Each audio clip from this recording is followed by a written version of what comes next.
अब दोस्तों स्क्रीन पे एक ट्वीट देखिए। ट्वीट मैंने कुछ दिन पहले भेजा था। इस ट्वीट में साफ साफ मैंने सिर्फ एक लाइन लिखी है, that the road to peace in Balochistan passes through Kashmir. पाकिस्तानियों को बड़ी मिर्ची लगी। पाकिस्तानियों ने बोला, यार ये क्या बात कर रहे हो, ये क्या, ये धमकी है क्या? तुम ये कह रहे हो कि अगर हम कश्मीर में तुम कुछ करेंगे तो तुम भी बलूचिस्तान में कुछ करोगे? क्या तुम्हारा ये कहने का मतलब है? नहीं भाई, मैं कोई धमकी वमकी नहीं दे रहा। मैं कौन होता हूं धमकी देने वाला? मैंने सिर्फ एक बात बोली है कि अगर कश्मीर में बादल गरजे तो बारिश बलूचिस्तान में होगी। सिंपल सी बात है। मैं किसी को धमकी नहीं दे रहा।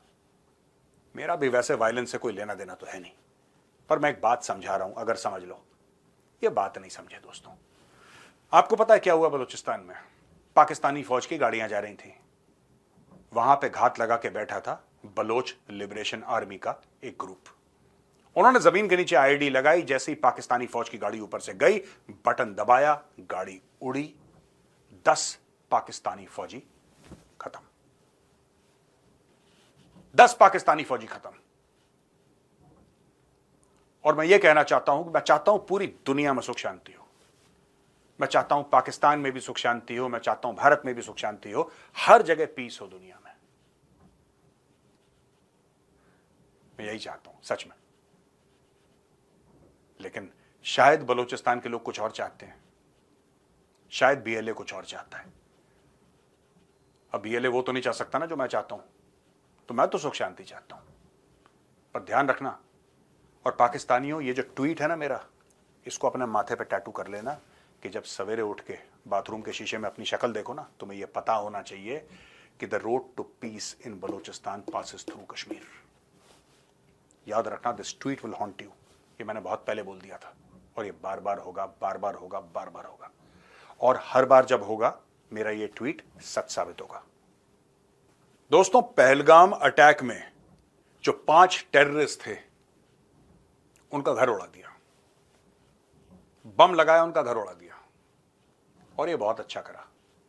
ये बहुत अच्छा करा। It was important to pass this message to everybody.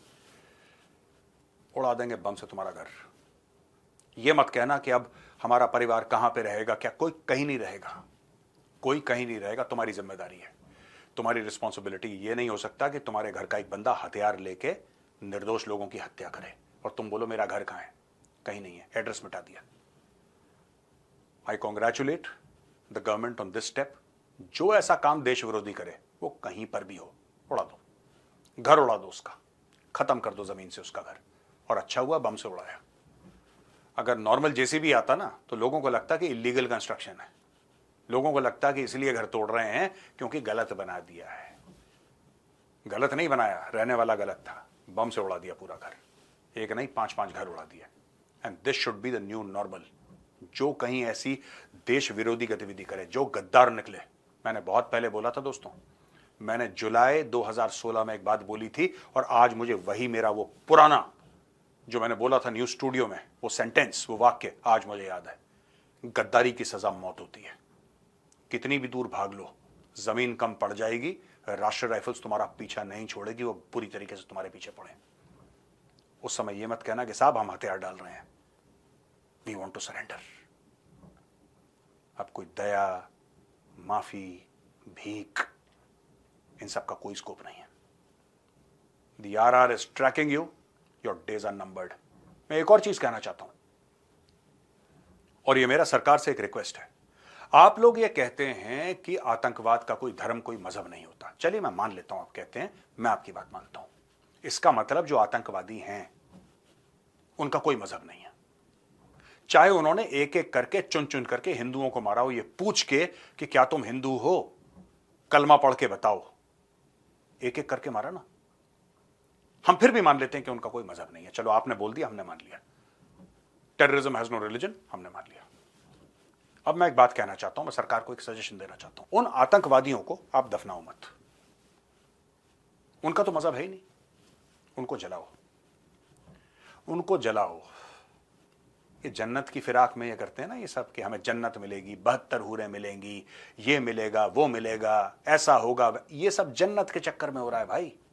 इस सब का सब मामला जन्नत के चक्कर में हो रहा है कि अगर हम काफिरों को मारेंगे, जो नॉन मुस्लिम्स हम उनको मारेंगे, तो हमें खुश होकर अल्लाह जन्नत अता फरमाएगा और बोलेगा जाओ तुम जन्नत में। यही तो थ्योरी चल रही है। तो let's put this theory to the test ladies and gentleman. आतंकवादी का कोई मजहब नहीं है। अगर कोई मजहब नहीं है तो उसको दफना क्यों रहे हैं? उसका नमाज जनाजा क्यों पढ़ा जा रहा है? भीड़ इकट्ठा क्यों हो रही है? उसका तो कोई मजहब ही नहीं है। उसका मजहब नहीं है, इसलिए उसको जलाओ, और उसको लकड़ियों से मत जलाओ। उस आतंकवादी को एक गड्ढे में डालो और उसको सूअर की चर्बी डाल के जलाओ। मैं देखता हूं फिर कौन सी जन्नत में जाता है वो। Do this for every terrorist that you kill in Kashmir और एनीवेयर। सिंपल सी बात है, सूअर की चर्बी डालो, जलाओ। रुक जाएगा 99% मामला, मैं आपको बता रहा हूं, क्योंकि उसका कोई मजहब नहीं है।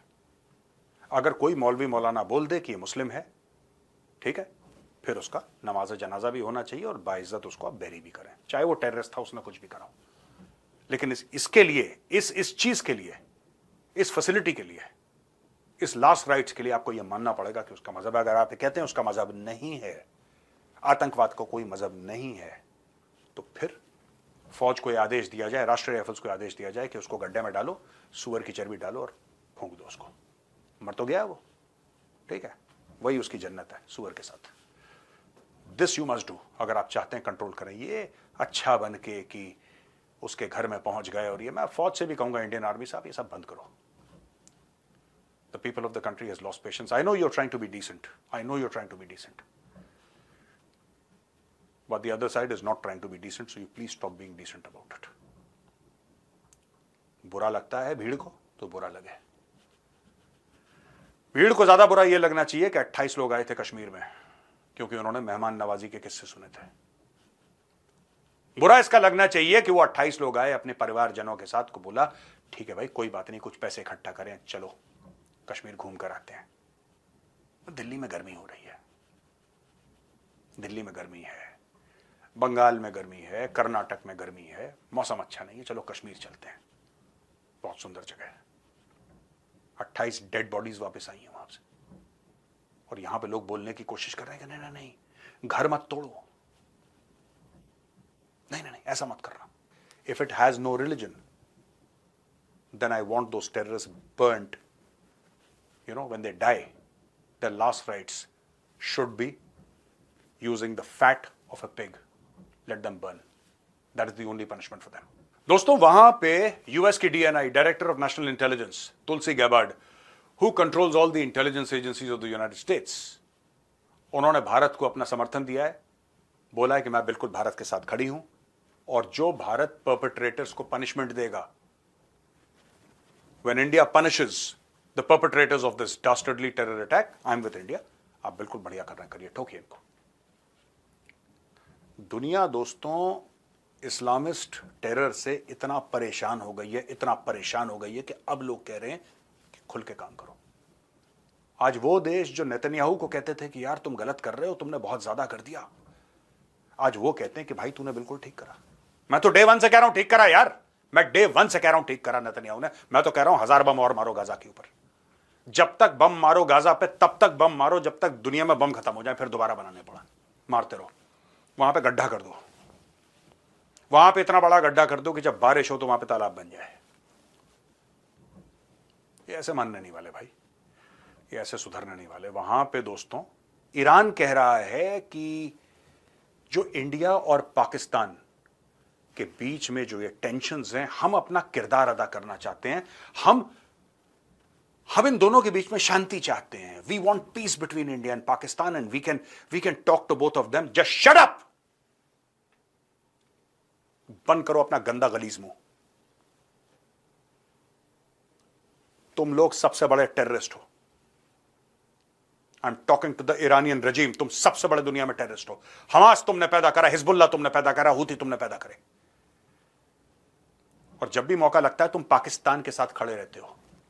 तुम्हें बहुत खुजली है ना कश्मीर की, तुम देख लेना, तुम्हें बड़ी खुजली है कश्मीर की। यही पाकिस्तान तुम्हारी पीठ में खंजर उतारेगा, तुम देख लेना। आज मैंने बता दिया है, जिस दिन इजराइल ने हमला करा, जिस दिन अमेरिका ने हमला करा, जिस दिन तेहरान के आसमान में F-35 उड़ेंगे ना, यही पाकिस्तान, यही पाकिस्तानी पंजाबी तुम्हारी पीठ पे खंजर उतारेंगे। जो तुम्हें लगता है ना कि सब कुछ ठीक ठाक है, डोंट वरी, वी फिर ये पोएट्री कोट कर रहा है आदमी। पोएट्री को मैं आपको पढ़ के बताता हूं क्या कहता है, इसकी पोएम क्या है, देखिए। ये ईरान का फॉरेन मिनिस्टर है सैयद अब्बास अरक्ची। ये कहता है कि सादी की पोएट, एक पोएट है सादी, उसकी पोएम है, human beings are members of a whole in creation, one essence and soul. If one member is inflicted with pain, other members uneasy will remain. वाह वाह वाह, वेरी गुड, शाबाश दोगले के बच्चे, शाबाश। जैसे तू दोगला है ईरान के फॉरेन मिनिस्टर, तेरा बाप भी वैसे ही दोगला होगा। तू दोगला है सबसे बड़ा। तू पोएट्री सुना रहा है, पोएट्री सुना रहा है। हमास का नाजायज बाप, हिजबुल्लाह का नाजायज बाप भारत को कविताएं सुना रहा है।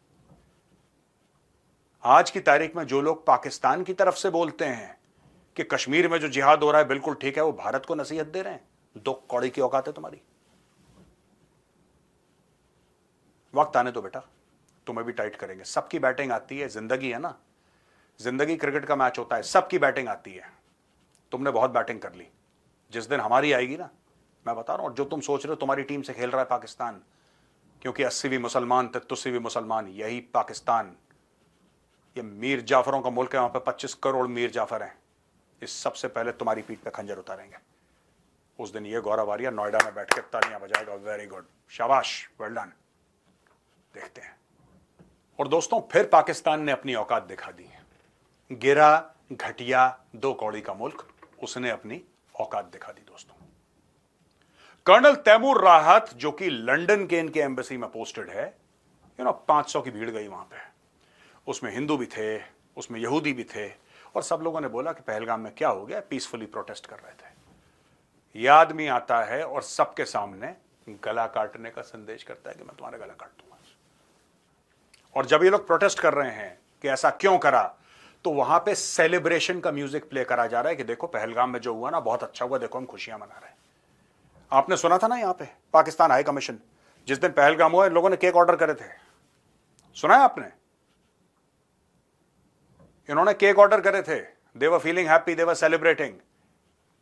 और जो भारत में लोग हैं ना, जो कहते हैं कि नहीं पाकिस्तान के साथ बातचीत होनी चाहिए, दे celebrate the death, the killing of your family members and my family members.